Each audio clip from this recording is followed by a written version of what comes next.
Woohoo! I am collecting $15,624 of passive income in my one portfolio. I am 43% of my way there. Woohoo! So in today's video, I'm going to reveal the top 6 stocks that are contributing towards my passive income goals. I'm also going to talk to you about what is my annual passive income goal from my dividend growth stocks from this one portfolio. And I'm very, very excited to show you the monthly payouts that I get through Blossom Social Investing app. I share my exact investment portfolio on Blossom Social Investing, so check it out because I'm also going to share with you very cool features, which is the Dividend Pro features. I'm revealing my dividend passive income goal in this one portfolio. And as you can see, it's $36,500, which is equivalent to $100 a day. Now picture this, you wake up every morning, not to an alarm clock, but to a notification of your bank account growing while you sleep. Well, that's what Blossom Social Investing app is helping you do. It is telling you your monthly dividend contributions are getting paid to you every single month. So here is mine. As you can see, in the month of January, I collected $22.39. In February, it's $480. In March, it was $11.43. And then April was a big one, another $2,244, and then May is $396. Another cool feature is you could see what proportion of your portfolio is made of dividends versus non-dividends. So as you can see, 73% of this one portfolio is made up of dividends. I get to see how much money I'm collecting annually, monthly, even daily, even hourly from my dividend stocks, which I thought was super cool. So I'm just curious how much I'm collecting hourly. I'm collecting $1.78 per hour. Okay, that's pretty cool. I mean, I get to do nothing and collect $1 a day, almost $2. Hello, everyone. I want to show you my sector allocation. You could see that in terms of proportion of cyclical, defensive, and sensitive stocks. For cyclical, I'm about the same as all the rest of the investors. For defensive stocks, I have a bigger weighted in defensive stocks because I'm an older investor. And then with sensitive stocks, it looks like I have a much smaller proportion. Now, if you're wondering what does cyclical and defensive and sensitive mean, let's jump into that right now. You could go into the question mark and it'll give you a definition of what's considered cyclical, defensive, and sensitive. Again, I love this because it helps you become a better investor.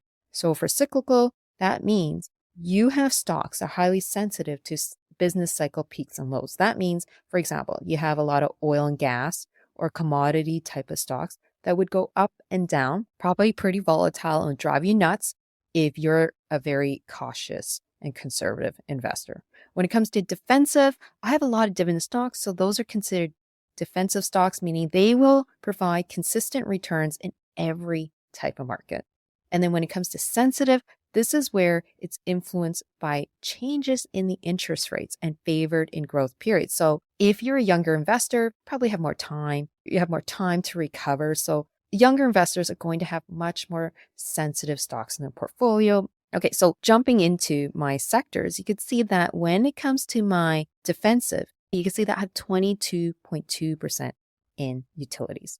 For cyclical, I have 31% in financials, 21.2% in consumer cyclical, and the 3% in real estate. Now, with sensitive, you can see that I have 12.1% in communications and 10.4% in technology. Now, if you're curious, what type of stocks are considered sensitive in the communication sector? Well, all you need to do is click on communication and you see that what type of stocks are in here. So I have Google and I have TELUS. Interestingly enough, I wouldn't consider Google under the category of communications, but whatever. Here's the last feature. I am different from many investors. I have 99% stocks in my entire stock portfolio. That's just the style I like to invest in because I like to pick the best of the best. Now, as promised, I'm going to reveal the top 6 Canadian stocks that are contributing towards my dividend income goals, my passive income goals of $36,500. So the first one is TD Bank. It is almost 33% of my portfolio, which makes up to $5,122. The next one is Fortis, which is almost 26% of my portfolio, which is $4,049. Then next is TELUS, a big telecommunications company, which is 15.2% of my portfolio, and that is $23.74 annually. I also collect 10% from Royal Bank, and it makes up $1,585.